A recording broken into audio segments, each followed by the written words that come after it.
YouTube family, good morning. Welcome back to my channel Nittu Ashwini blog. तो friends, कैसे हो आप सब? आई होप आप सब लोग अच्छे होंगे, स्वस्थ होंगे, तंदुरुस्त होंगे। तो फिलहाल मैं भी ठीक हूँ और सुबह के बज चुके हैं 10, क्योंकि सारी रात मेरी बेटी मुझे सोने नहीं देती, जिस वजह से मैं बहुत लेट उठती हूँ। तो 10 बज चुके हैं। ये मुझे कम से कम, मैं सुबह के 4 बजे सोई थी और अभी 10 बजे उठी हूँ। अब जा रही हूँ, फटाफट ब्रश कर लूँ, नाश्ता कर लूँ, फिर मिलते हैं आप लोगों से थोड़ी देर में। पानी छुपा दिया पीछे। दे पानी, दे पापा को। या फिर मैं ऐसे ही बना दूंगी। कांच का पनीर दे दे। हाँ बाबू, लो पनीर खा लो। क्यांच, ये पकड़ो पकड़ो जल्दी। लो लो, अरे अरे अरे अरे, डांस करके आ रहा है। सो हे गाइस, तो अभी अभी जो है दोपहर हो चुकी है एंड मैंने अभी भी लंच कर लिया है। तो आज मैं आप लोगों को बताने जा रही हूँ अपना सी सेक्शन का पार्ट 2। तो फ्रेंड्स, जैसे ही मैंने आप लोगों को बताया कि मैं हॉस्पिटल 25 तारीख को चली गई थी, तो मेरे पेन होने लग गया था बहुत ज़्यादा। तो पेट में मतलब पेन होने लग गया था, ना मेरे से चला जाता था ना बैठा जाता था। तो बहुत पेन होने की वजह से ना मैं फिर चली गई हॉस्पिटल। और वहाँ जा गई तो मैंने सोचा मैं 25 को ही मतलब जैसे एडमिट हो गई, तो मैंने सोचा आज ही डिलीवरी हो जाएगी। तो अब आप लोगों को क्या बताओ, इतनी मतलब इतना पेन, ऊपर से वो हॉस्पिटल बहुत अच्छा है। अगर आपका ऑपरेशन भी है ना, तो वो देखते हैं, चेक करते हैं बार बार कि अगर नॉर्मल डिलीवरी हो सकती है तो कर दिया जाए। बहुत अच्छा हॉस्पिटल है राजस्थान जयपुर का। आप लोग अगर विज़िट कभी करोगे या फिर कोई यहाँ पे आता है रहने के लिए और सोचता है कि अरे यार हम डिलीवरी कहाँ करवाएं, तो जनाना हॉस्पिटल इज़ द बेस्ट सरकारी हॉस्पिटल है। आपके सारे जितने टेस्ट वो भी फ्री में हो जाएंगे, ऑपरेशन से लेकर दवाई तक सब कुछ फ्री है। एक भी रुपया आपका कहीं नहीं लगने वाला है। मेरा एक भी रुपया नहीं लगा है। तो गैस, कंडीशन में आप लोगों की अपनी बताऊं तो मेरी इतनी हालत ख़राब थी, इतनी सारी लेडीज़ों को देख देख के मुझे चक्कर आ रहे थे, दर्द से तड़प रही थी।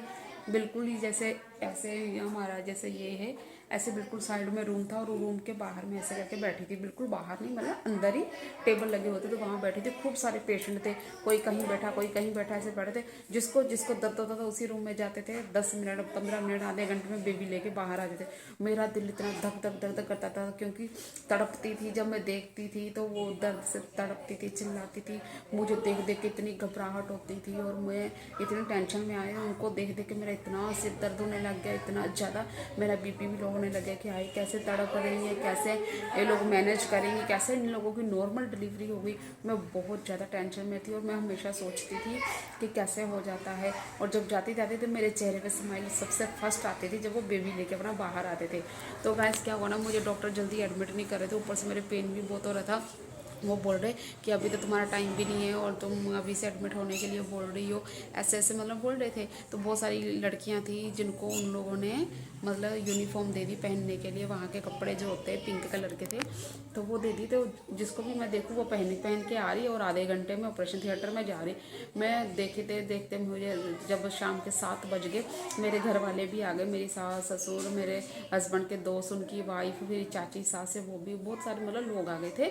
बट मेरा नंबर नहीं लग रहा था। मैं बार बार डॉक्टरों के पास जा रही हूँ, सर मेरे पेन हो रहा है, मेरे पेन हो रहा। तो लेकिन वो कह रहे कोई अभी आपको टाइम लगेगा। मुझे इतनी प्यास लगी, फिर मैंने डॉक्टर से बोला कि मुझे बहुत ज़्यादा प्यास लगी, मैंने सुबह से कुछ भी नहीं खाया पिया था। तो फिर डॉक्टर ने मुझे, किसी ने बोला थोड़ा सा पानी पी लो। तो मैंने 7 बजे, ठीक ठीक 7:30 के 7 बजे मैंने 2 घुट पानी के पी लिए। दो 2 घुट से ज़्यादा मैंने पिया नहीं, सिर्फ मैंने अपना गला गिल्ला किया था, क्योंकि मेरे से घबराहट बहुत हो रही थी, मुझे बेचैनी हो रही थी, क्योंकि सुबह से मैं गई हुई थी और सुबह से रात हो गई थी। तो मैंने कुछ खाया पिया नहीं था। तो जैसे ही पानी पी लिया तो मैं फिर दोबारा डॉक्टर के पास गई 8:30 बजे। तो मैंने कहा मेरे से बर्दाश्त नहीं होता, मेरा अब आप कर दो, जब मेरा सिजेरियन ही होना है तो मुझे जल्दी से मेरी डिलीवरी कर दो।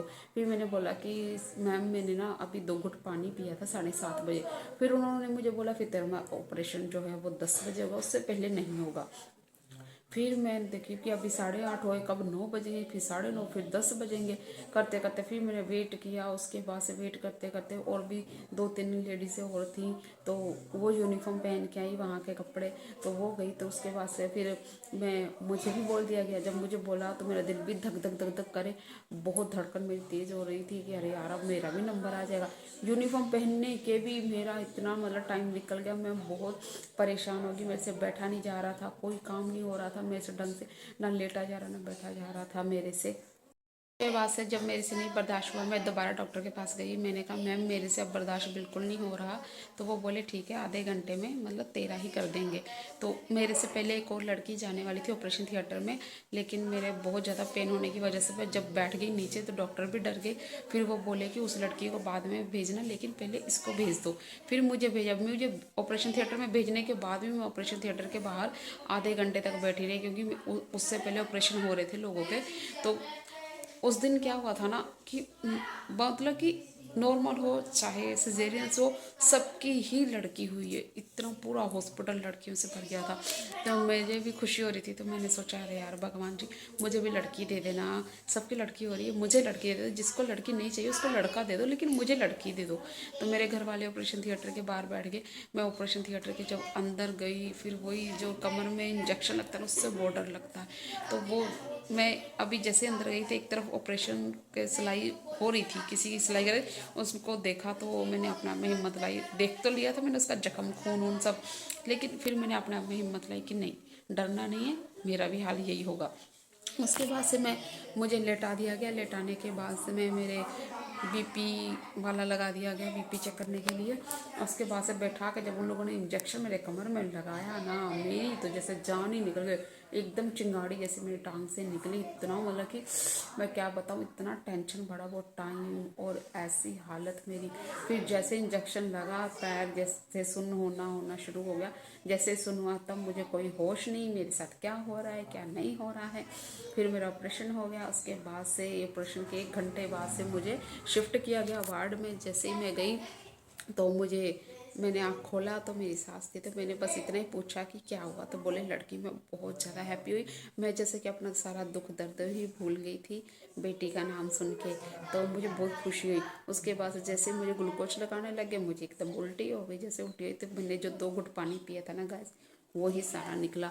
तो आप लोगों से भी विनती है कि कभी भी अगर आप लोगों का सी सेक्शन हो तो कभी भी भूल के पानी नहीं पीजिएगा। अगर आप सुबह से भूखे हो प्यासे हो, बर्दाश्त कर लो, क्योंकि जब आपको ग्लूकोज लगना है ना, भूख प्यास सारी ख़त्म हो जानी है। और इतने ताकतवर ग्लूकोज थे ना कि रात में मेरा ऑपरेशन हुआ 12 बजे के बाद। 12 बजे के बाद मेरा ऑपरेशन हुआ। जैसे ही मैं आ गई, उसके अगले ही दिन शाम तक मैं उठ भी गई, चलने लगी, टहलने लगी, सब कुछ होगा। तो गाइस यही है मेरी जर्नी कि ऑपरेशन मेरा कैसे हुआ, बहुत डर था। फिर मिलेंगे नेक्स्ट ब्लॉग में, क्योंकि वीडियो हो जाएगी ज़्यादा लंबी। तो आगे की कहानी आपको बताएंगे नेक्स्ट एपिसोड में। आज के लिए बाय।